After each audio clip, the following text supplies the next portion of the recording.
model, because I think it would have allowed the community to buy into its relaunch themselves, the same way like we got behind it personally, having been inspired by it. It would have allowed everybody to take a piece of that as ownership.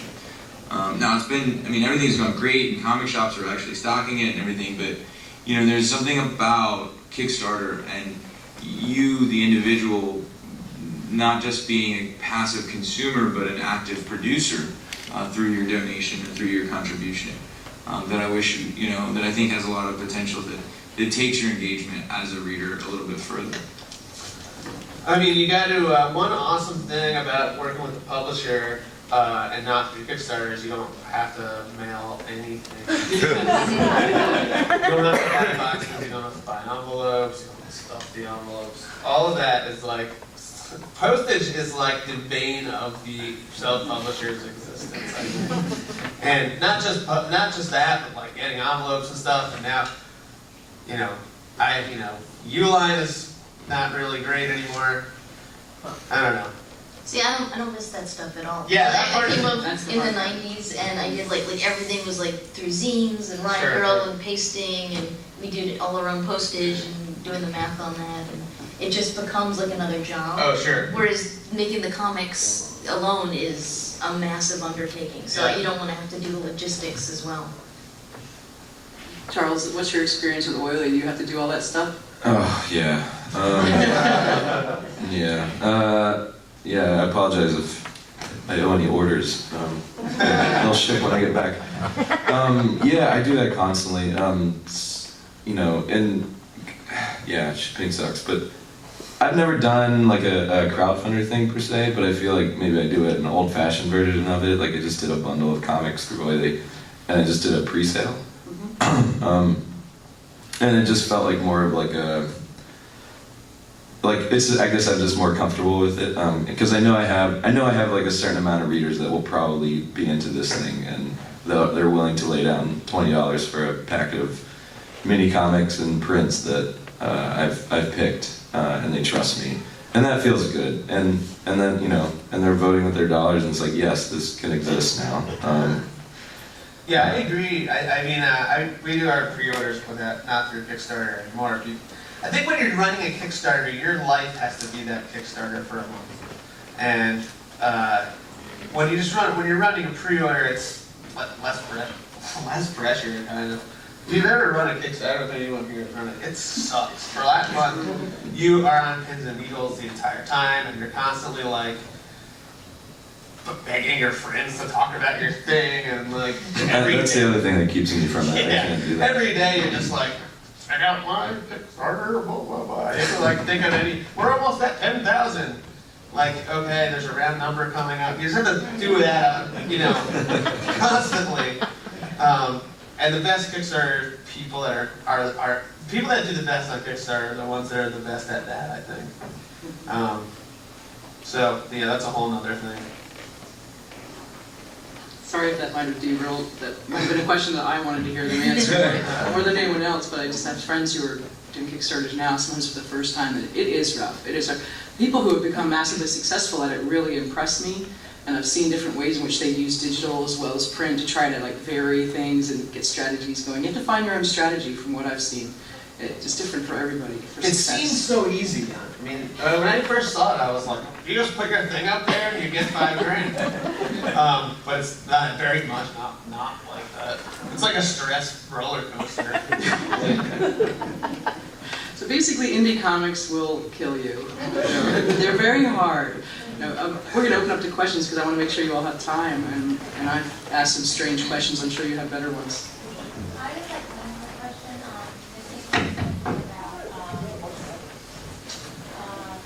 About feminist issues. Has anyone considered maybe partnering with a nonprofit? Because that's when you think of there's a group called AAUW, American Association of University Women, and the other night on Del Mar they were talking about the disparity between, how much women are opposed to men, and how they would led them. And what you were saying reminded me of that comment that came out when Obama was elected. Maybe you could do a comment about how much women make less than men in conjunction with that nonprofit. Maybe they could to go because they are lobbyists. Then you should get in touch with Yeah, them and tell tell them to them. send me an email.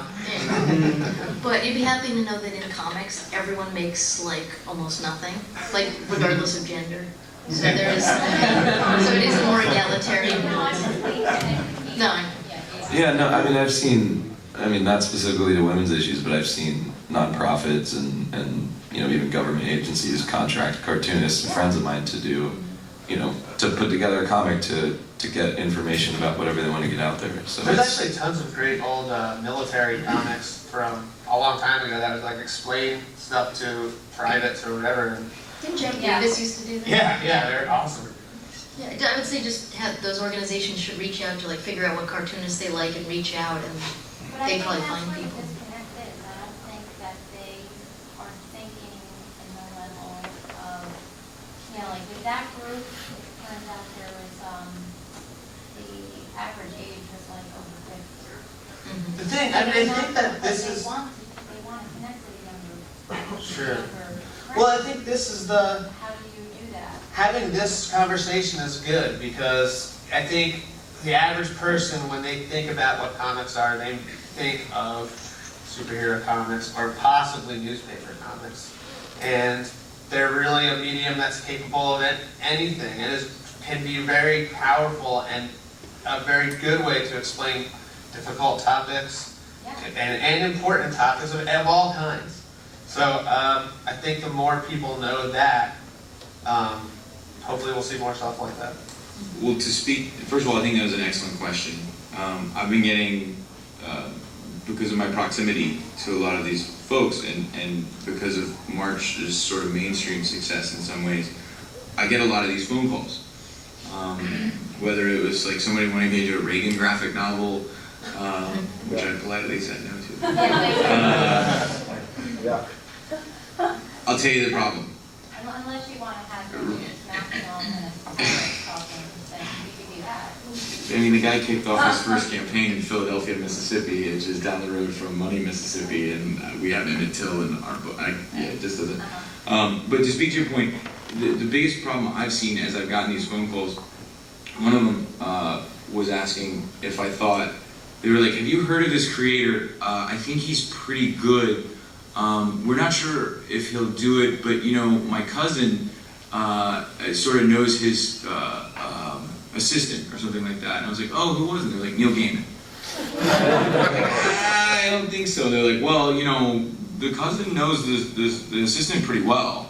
Then have your cousin call the assistant.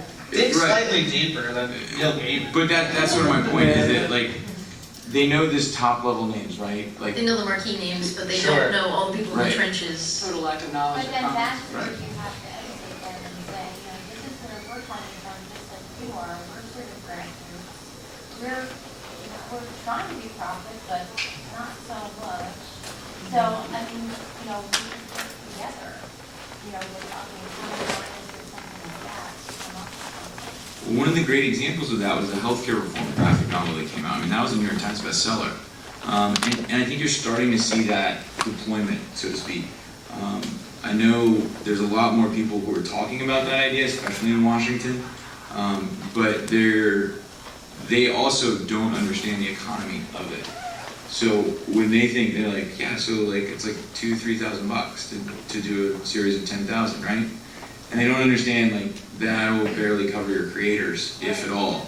And so it's all about education. It's all about explaining the process to them. And then you know the other piece of it is the ones who do know, the comic fans who are working in these organizations. For so long they've almost been afraid to admit that they knew. I think you're just starting to see this sort of coming out of these comic fans around Washington and these nonprofits that maybe give it a little time. Well, it's a shame because, you know, pictures convey a lot more, even though it is a graphic novel where someone is, you know, knows just like an image. You can get that across to them.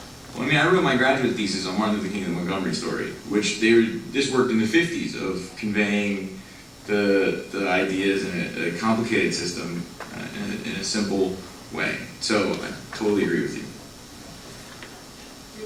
Yeah, you talked about the importance of the Indian community. I'm just curious, is there a geographic area where there seems to be an indie hotbed? You know, like in music, in the 90s, Seattle was, or Austin is supposedly now.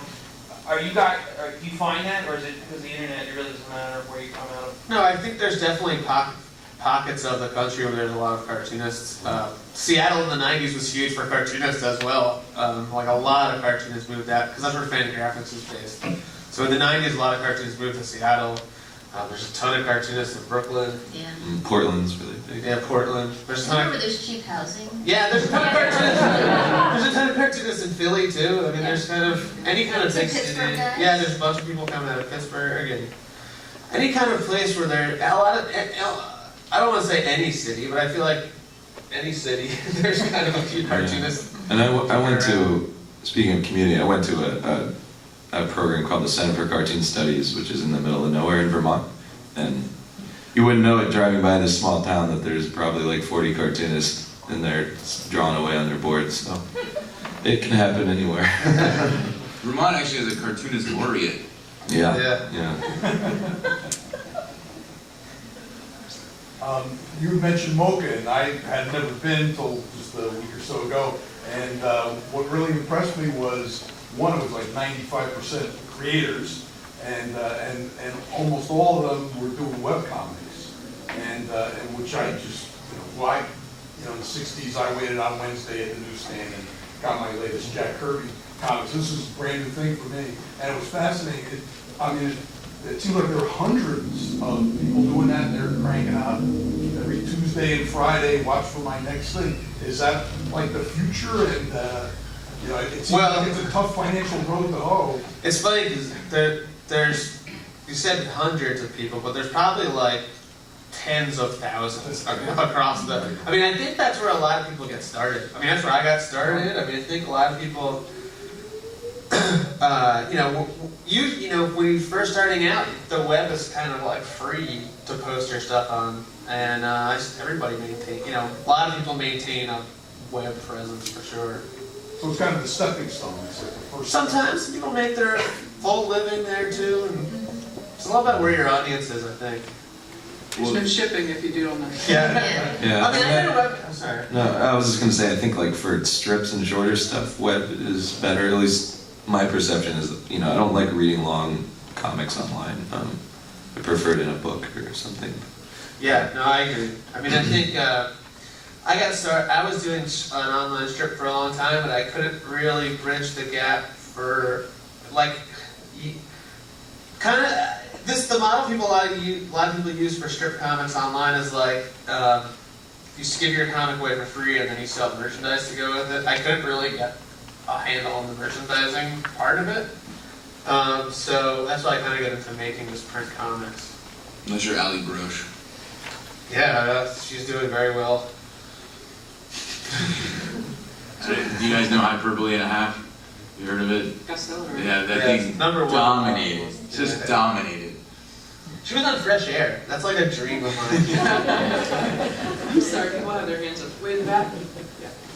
Yeah, first I want to say I love indie comics because it made me appreciate the writer. I can't stand art and fucking main comics anymore.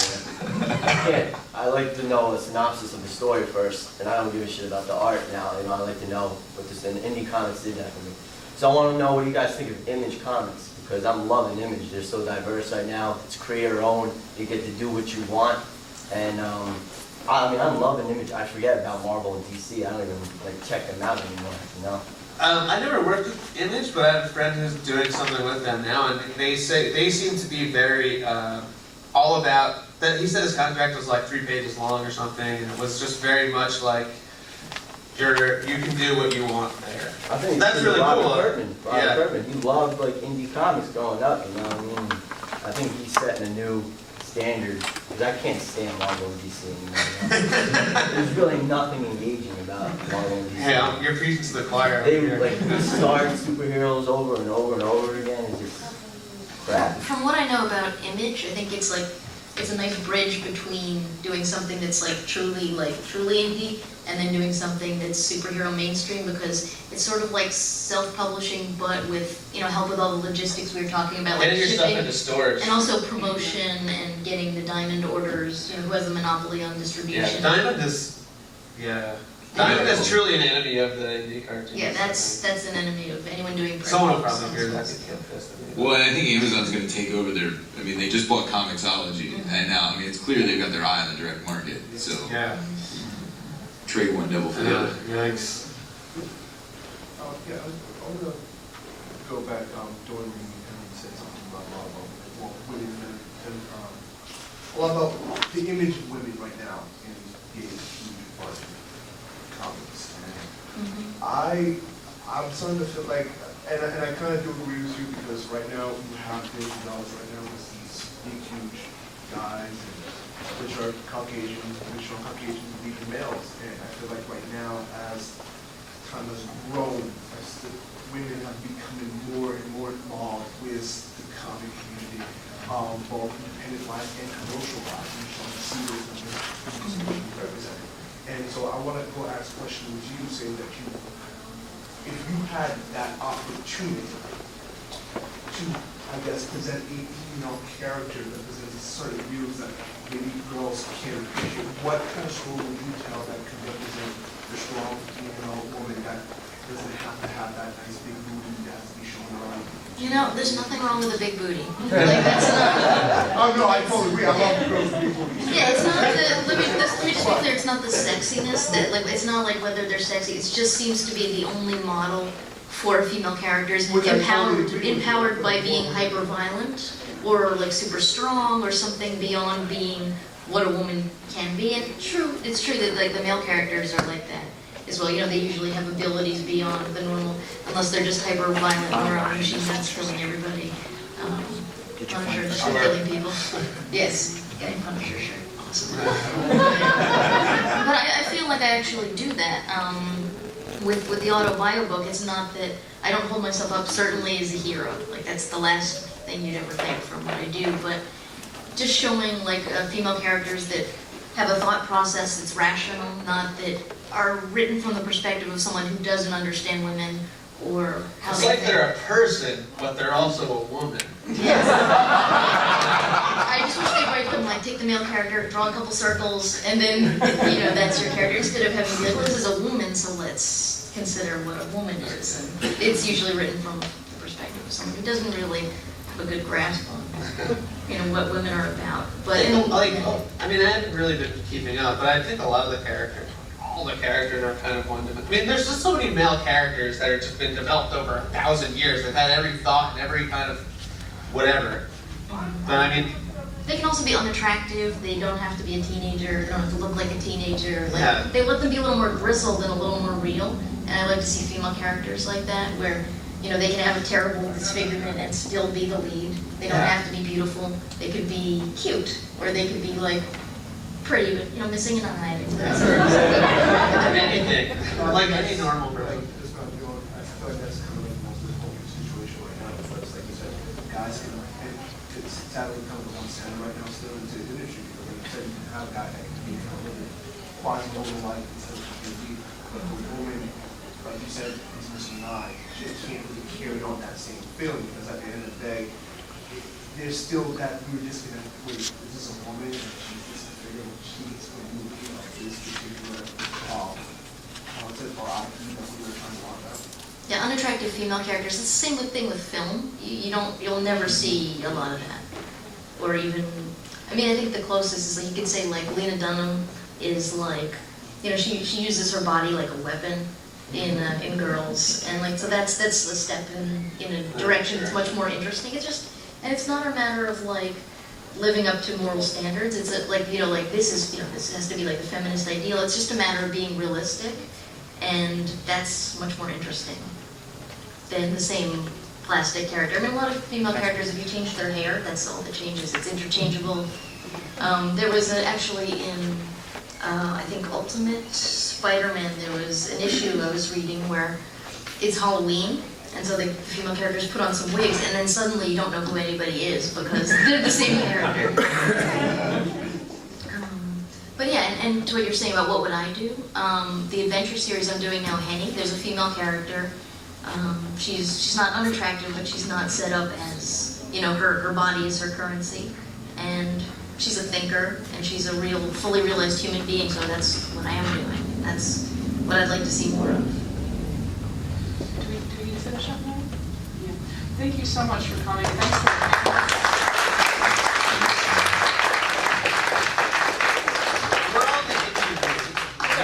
Yeah, come buy books. Now that you know that they don't have any money, please go buy their books. Thanks, everybody. We'll be right back with Peter Begg and more. One here.